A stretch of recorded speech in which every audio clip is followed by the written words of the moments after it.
Halo semuanya, kembali lagi dengan aku Rita Primayuni.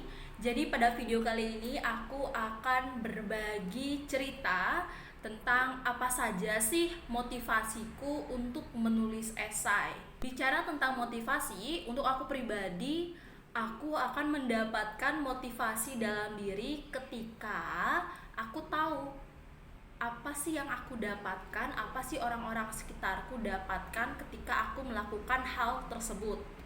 Misal nih, aku menulis esai. Kalau ditanya apa sih motivasiku, jadi aku akan menjawab hal-hal yang aku dapatkan ketika menulis esai. Karena ketika aku tahu apa saja yang aku dapatkan ketika menulis esai atau melakukan hal lain, itu akan menjadi motivasi dalam diri sehingga aku akan belajar lagi supaya bisa lebih baik dan lebih baik lagi. Jadi, apa saja yang aku dapatkan ketika menulis esai? By the way, aku menulis esai itu dari kelas 1 SMA sampai sekarang, ya kurang lebih 3 tahun. Itu aku banyak banget hal-hal positif yang aku dapatkan. Yang pertama itu aku bisa menjalankan hobi, karena esai itu kan karya tulis. Jadi hobi menulis cocok banget nih ketika aku menulis esai. Jadi itu kayak udah sejalan gitu sama hobiku. Yang kedua, aku bisa mendapatkan pengetahuan-pengetahuan tambahan. Maksudnya gimana? Jadi ketika aku mengikuti lomba esai, itu ada tema. Ada banyak sekali perlombaan esai yang sudah aku ikuti dan ada banyak sekali tema yang sudah aku baca. Jadi contohnya, di perlombaan pertama itu temanya upaya mengatasi sampah plastik di Indonesia. Jadi dari tema tersebut, sebelum aku membuatkan esainya, itu aku harus baca dulu dari sumber-sumber terpercaya seperti jurnal atau sumber lainnya terkait dengan sampah plastik. Karena kan upaya pencegahan sampah plastik di Indonesia. Jadi dari tema itu aku membaca dulu sebelum menulis esainya, karena esai itu tidak hanya sebuah solusi atau opini, namun esai itu juga ada beberapa esai yang aku harus ada faktanya dulu, harus ada latar belakang masalahnya dulu, baru aku bisa membuat solusinya. Dan itu latar belakang masalah itu harus berdasarkan fakta-fakta gitu. Jadi, dengan aku membaca terkait dengan sampah plastik di sumber-sumber terpercaya seperti jurnal, itu secara tidak langsung aku mendapatkan pengetahuan.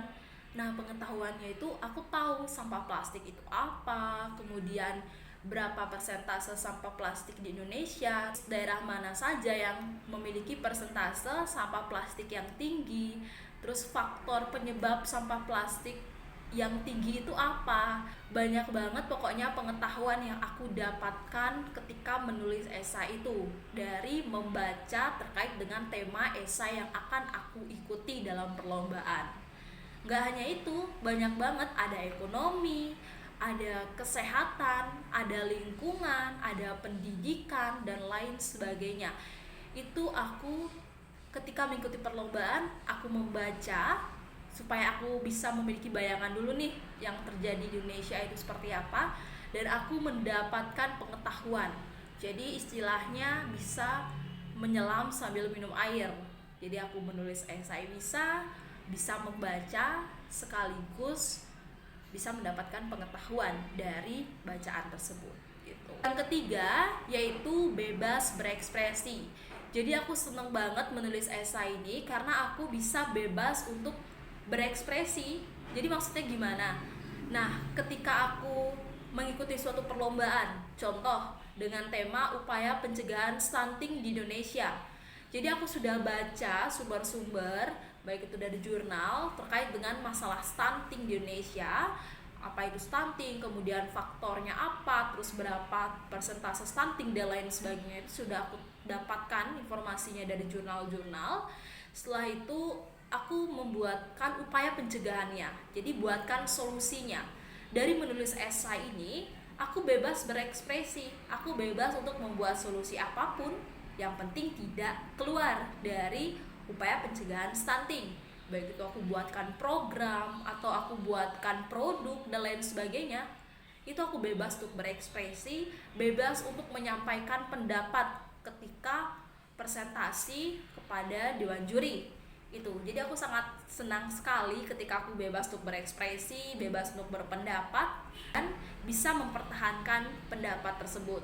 Jadi ketika kita presentasi, tanya jawab pada dewan juri, kadang dewan juri ini kenapa sih harus kayak gini, kenapa nggak kayak gini aja.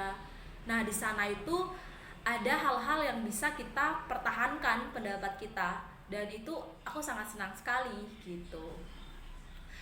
Keuntungan berikutnya yaitu aku mendapatkan pendapatan dari esai. Jadi ketika mengikuti banyak sekali perlombaan dan menjadi juara di sana, itu secara otomatis aku kan mendapatkan hadiah. Nah hadiahnya itu banyak, ada uang pembinaan atau ada piagam atau ada piala, itu tergantung dari panitia. Nah ketika aku mendapatkan hadiah uang pembinaan itu bisa menjadi pendapatanku sendiri. Contohnya aku pernah membuat esai yang maksimal itu 2 halaman. Jadi ketika aku buat 2 halaman esai itu, aku kumpulkan ke panitia dan menjadi juara. Di sana aku mendapatkan uang sebesar 5 juta rupiah. Di sana aku berpikir, ya ampun aku cuma buat tulisan 2 halaman aja, aku bisa dapat uang 5 juta gitu. Dan masih banyak esai yang sudah aku ikuti perlombaannya, dan masih banyak esai yang bisa kalian ikuti juga perlombaannya, supaya kalian bisa mendapatkan pendapatan atau uang hadiah dari esai tersebut. Keuntungan berikutnya adalah memiliki nilai plus dalam diri.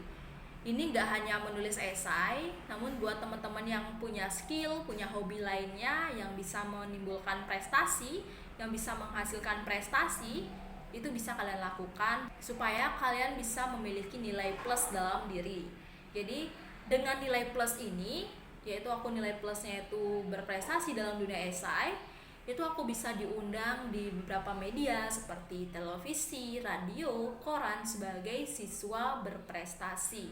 Keuntungan berikutnya yaitu untuk orang sekitar. Jadi aku merasa aku memiliki sedikit ilmu yang bisa aku bagikan buat orang-orang sekitar supaya mereka juga bisa berprestasi dalam menulis esai.